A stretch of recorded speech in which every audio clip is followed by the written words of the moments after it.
कामा की जनता पूरी तरह से देख रही है, समय आने पर जवाब भी देगी। और मैं अधिकारियों को भी आगाह करना चाहता हूं कि हमारा एक एक कार्यकर्ता भ्रष्ट अधिकारियों की सूची बना रहा है, एक एक भ्रष्ट अधिकारी की सूची बना रहा है। अगर भ्रष्ट अधिकारी अगर उनकी सूची बना करके उनको हम अंजाम देने का भी काम करने वाले हैं, इसलिए मैं अधिकारियों को भी आगाह करना चाहता हूं कि एक सरकार चंद दिनों की सरकार है, अपने आप को सुधार लें। अगर वो भ्रष्टाचार करेंगे और अगर हमारी सूची में आ गए तो उनका भी इंतजाम करने का काम करेंगे। मैं आपके माध्यम से इस कामा क्षेत्र में और इस भरतपुर जिले की उन सभी भ्रष्ट अधिकारियों को कहना चाहता हूं, आए दिन भूमाफिया जिस तरह से कब्जा कर रहे हैं सरकारी भूमि पर, मंदिरों की भूमि पर, शमशानों पर, कब्रिस्तानों पर, वो स्थिति पूरे राजस्थान की है, विशेषकर कामा में तो बहुत है। मैं आपके माध्यम से बताना चाहता हूं कि जिस तरह से कामा क्षेत्र में, पूरे मेवात क्षेत्र में घटना हो रही है, निश्चित रूप से सर्वसार करने वाली घटना है।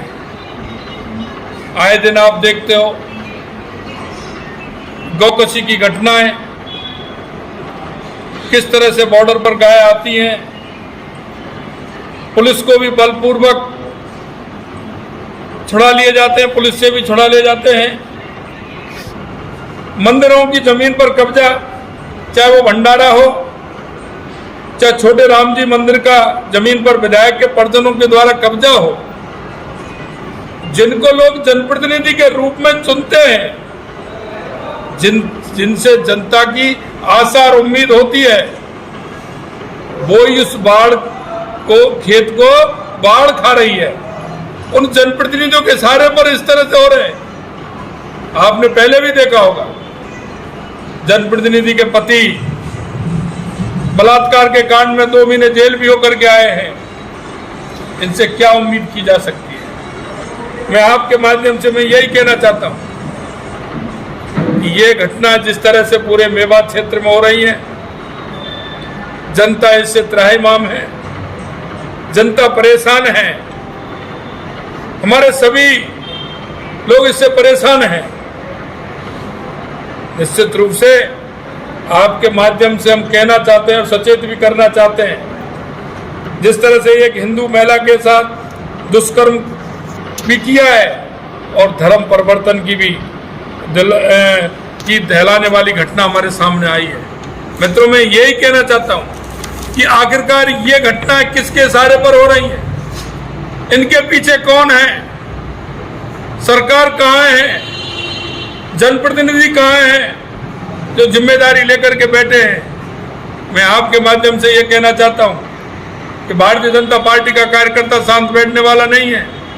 और आज हम एसपी साहब से भी मिले, कलेक्टर साहब से भी मिले, और आज हम ये भी कहना चाहते हैं और उनसे भी कहा है हमने कि अगर इस तरह की घटनाएं हमारे मेवात क्षेत्र में, हमारे जिले में कहीं भी घटना होती है तो भारतीय जनता पार्टी का कार्यकर्ता उसका जवाब भी देगा और उन विषयों को लेकर के जो उसको आंदोलनात्मक कार्य करने पड़ेंगे, भारतीय जनता पार्टी का एक एक कार्यकर्ता जनता के साथ खड़ा है। जनता को किसी भी तरह से इस तरह के जनता, कामा की जनता पूरी तरह से देख रही है, समय आने पर जवाब भी देगी। और मैं अधिकारियों को भी आगाह करना चाहता हूं कि हमारा एक एक कार्यकर्ता भ्रष्ट अधिकारियों की सूची बना रहा है, एक एक भ्रष्ट अधिकारी की सूची बना रहा है। अगर भ्रष्ट अधिकारी अगर उनकी सूची बना करके उनको हम अंजाम देने का भी काम करने वाले हैं, इसलिए मैं अधिकारियों को भी आगाह करना चाहता हूं कि एक सरकार चंद दिनों की सरकार है, अपने आप को सुधार लें।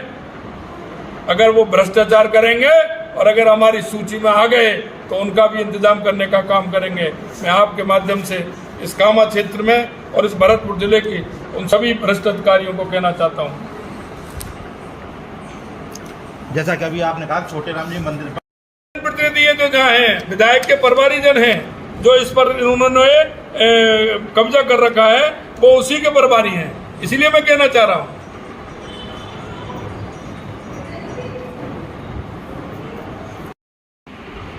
वैध खनन के लिए 3 विस्फोटक बिक्री के लिए 3 खान या मतलब प्रोपराइटर नियुक्त हैं, लेकिन उससे कई गुना मात्रा में विस्फोटक मेवात में सप्लाई हो रहा है, जिससे चारागाह के पहाड़ में अवैध खनन हो रहा है, उसके बारे में आप क्या कहेंगे? देखिए, मैं आपसे कहना चाहता हूं, इस तरह का कोई भी काम हो बिना जनप्रतिनिधि और बिना पुलिस के ये काम नहीं होते हैं। निश्चित रूप से इनके दोनों मिली भगत से ये काम हो रहा है।